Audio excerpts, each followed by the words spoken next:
House Speaker Kevin McCarthy speaking out after meeting with President Biden yesterday on the debt ceiling negotiations. McCarthy says the two sides are far from reaching a deal. However, some progress has been made on the scope of this negotiation. Watch. The president changed the scope of who's all negotiating. Instead of all the four leaders, it's really he's finally taking Leader McConnell's advice that he's applied to him. Appoint somebody from the president's team who can work with the speaker's team to see if we can come to an agreement. That is what the decision was made in this meeting. So it now gives you a better opportunity, even though we only have a few days to get it done. Had we done this back 97 days ago, we'd already have a bill passed. Joining me right now is Ohio Congressman, member of the House Agriculture, Science, Space, and Technology Committee, Max Miller. Congressman, thanks very much for being here. Can you give us a sense of what the members believe to be happening in these debt ceiling negotiations? Yeah, so we're all talking with leadership, but Maria, there is no doubt that this country has spent too much money in the last 2.5 years under this administration. And what Republicans have done in Congress is we have avoided to default on this country's loans for the first time in our history. And throughout these negotiations, we have done our job. Members of the House of Representatives have done our job. It is now for President Biden to do his and come to the table to negotiate with Speaker McCarthy for the American people amicably. Yeah. So we are waiting to see what that's going to be like from the Speaker, and I believe we'll hear today. What are the staff saying in terms of commonality? Is there common agreement on, for example, clawing back the unspent COVID-19 money? Is there an agreement on energy permitting reform, fossil fuel as well as green, caps on future discretionary spending growth? Are there other areas that you believe are being agreed upon? It's very possible. Unfortunately, I am not in those rooms to have those discussions with the Speaker and with the President. As you've heard Speaker McCarthy say, that it's a very small group that's meeting with President Biden. But I believe that there is common ground that we can work on. Joe Biden knows that he has spent too much money. Joe Biden knows we have a crisis when it comes to energy independence. He knows that we have a crisis at our southern border, and we need to unclaw all of that COVID money to reallocate to many other things within our country, whether it's mental health or our southern border. There is common ground there. He just has to acknowledge it for the American people and do the right thing.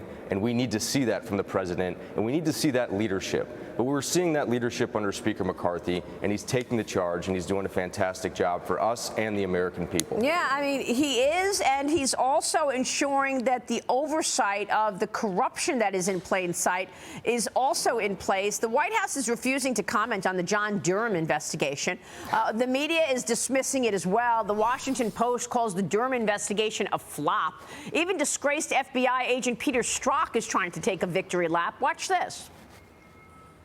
This is a predictable, sad ending to an investigation that never should have taken place. What we have here is John Durham, a U.S. attorney, taking a role traditionally reserved for criminal prosecutions and essentially writing a 4-year editorial for what he and Bill Barr thought that Donald Trump wanted to hear.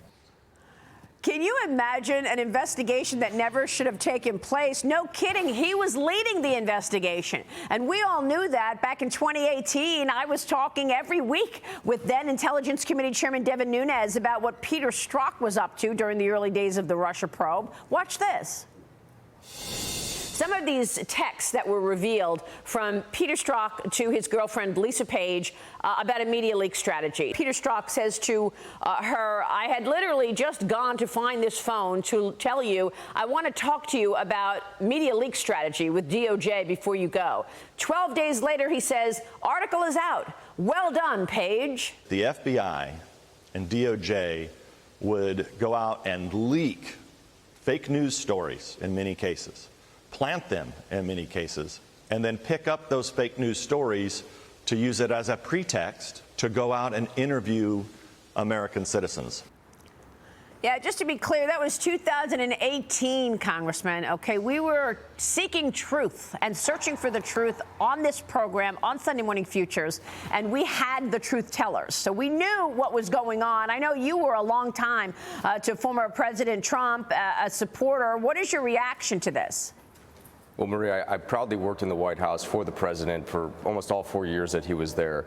And we knew this was a hoax. We knew it then. And what we're seeing now is how concerning is it what the DOJ is doing, how they've handled President Trump, and how they're handling the Hunter Biden and Joe Biden in this situation. Yeah.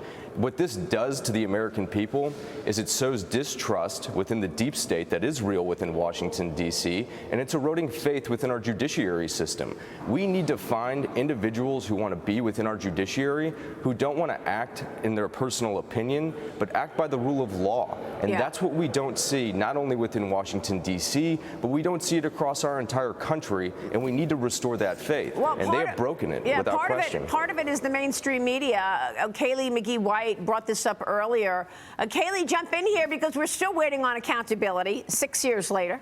Yeah, Congressman, your colleague Andrew Clyde was on the program earlier, and we asked him what congressional Republicans plan to do to hold the FBI accountable for the failures outlined in the Durham report. So I would ask you, would you be willing to commit to funding cuts for the FBI? Would you be willing to commit to the impeachment of Director Christopher Wray? What are the actions that you and your colleagues are committed to taking moving forward? Well, we just got this report, the 20-page report, and it's incredibly damning. And the best part is the American people can see this for what it is. And they're going to, and we all have, which is sows distrust within our judiciary system.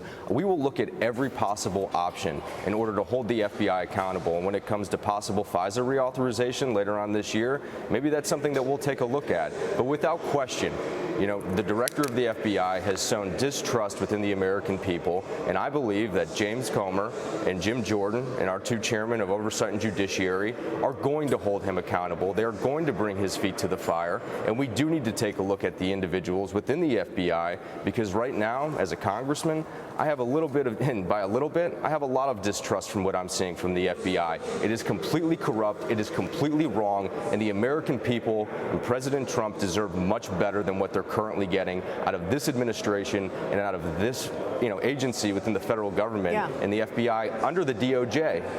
Yeah, well, many people feel that way. They've completely lost trust in these agencies, and we just learned from the Twitter files how they colluded with the media to amplify lies and suppress truth. Congressman, we're going to keep a spotlight on it. Thanks very much for being here. Max Miller in D.C. this morning. Thanks, sir.